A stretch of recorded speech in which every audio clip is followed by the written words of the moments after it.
านผู้ชมที่เคารพกองประชุมประชาสัมพันธ์ส่งเสริมการลงทุนของนิคมอุตสาหกรรมอาซีโปตัสสากลครั้งที่2ที่หากจัดขึ้นอยู่เขตเศรษฐกิจพิเศษเซินเจิ้นแขวงกวางตุ้งสาธารณรัฐประชาชนจีนสามารถดึงดูดการลงทุนใหม่จำนวน16โครงการรวมมูลค่าหลายกว่า 1.8 ตื้อดอลลาร์สหรัฐถือเป็นภาคผลของการปฏิบัตินโยบายที่เกี่ยวข้องในการดึงดูดการลงทุนในท้ายอาทิตย์ผ่านมาที่เขตเศรษฐกิจพิเศษเซินเจิ้นแขวงกวางตุ้งสาธารณรัฐประชาชนจีนได้มีกองประชุมส่งเสริมการลงทุนของนิคมอุตสาหกรรมอาซีโปตัสสากลอยู่แขวงคำมวนสาธารณรัฐประชาธิปไตยประชาชนลาวครั้งที่2สืบต่อยกระดับกำลังการผลิตและดึงดูดการลงทุนวิสาหกิจที่มีคุณภาพเข้าในอุตสาหกรรมตองโซเป็นเกียรติเข้าร่วมงานมีท่านมาลัยท้องกรมสิทธิ์รัฐมนตรีกระทรวงอุตสาหกรรมและการค้าท่านวันสายพ้องสวรรค์ประธานคณะกรรมการปกครองแขวงคำมวนมีเลขาคณะบริหารงานศูนย์การสาวหนุ่มประชาชนปฏิวัติลาว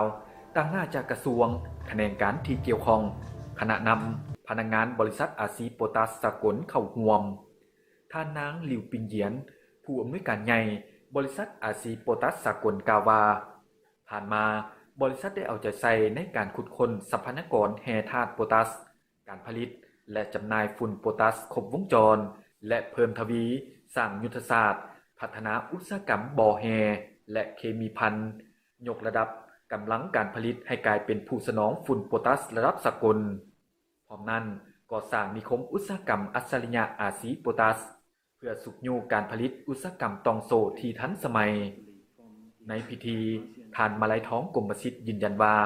เกลือโพแทสเป็นทรัพยากรแร่ธาตุทั้งเป็นบุรพสิทธิ์ของชาติและเป็นพื้นฐานของยุทธศาสตร์การหันเปลี่ยนอุตสาหกรรมของประเทศเป้าหมายของพวกเขาแม่นการหันเปลี่ยนทรัพยากรที่สำคัญนี้ให้กลายเป็นผลิตภัณฑ์อุตสาหกรรมที่มีมูลค่าสูงสร้างวิกฤตงานทำเพิ่มรายรับสร้างพื้นฐานโครงสร้างที่ทันสมัยและปรับปรุงสวัสดิการทางสังคมให้แก่ประเทศในนามต่างหน้ารัฐบาลลาวขอเสื้อเสริญนักธุรกิจและนักลงทุนจีนเข้ามาลงทุนและพัฒนาประเทศลาวให้เจริญรุ่งเรืองยืนยงและเป็นมิตรกับสิ่งแวดล้อม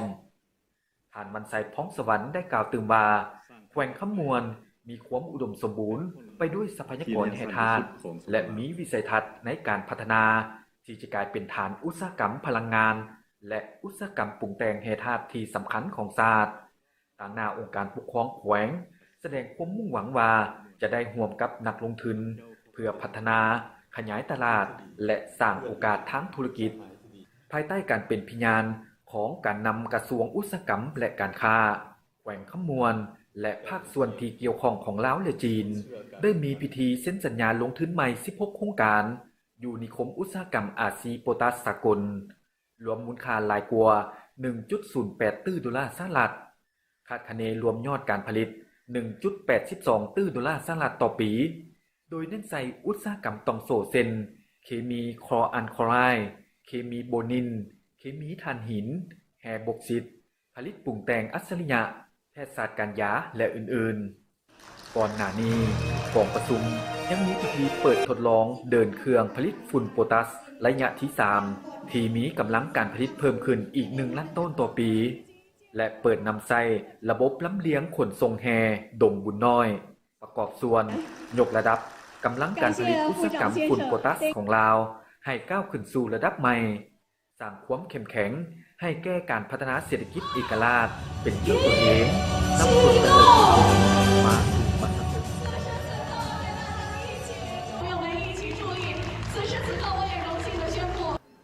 ภายใต้หัวข้อระบบนิเวศอัจฉริยะเสื่อมโยมอนาคตกองประชุมส่งเสริมการลงทุนของนิคมอุตสาหกรรมอาซีโพตัส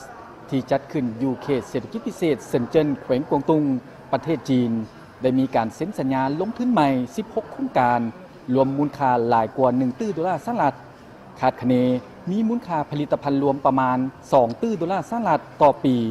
ประกอบส่วนให้โครงการดังกล่าวกลายเป็นนิคมอุตสาหกรรมตองโซที่ทันสมัยสืบต่อดึงดูดวิสาหกิจที่มีคุณภาพเข้ามาลงทุนจันทร์สวรรค์วงเพชรรายงานพรไซมังโนเมฆถ่ายภาพ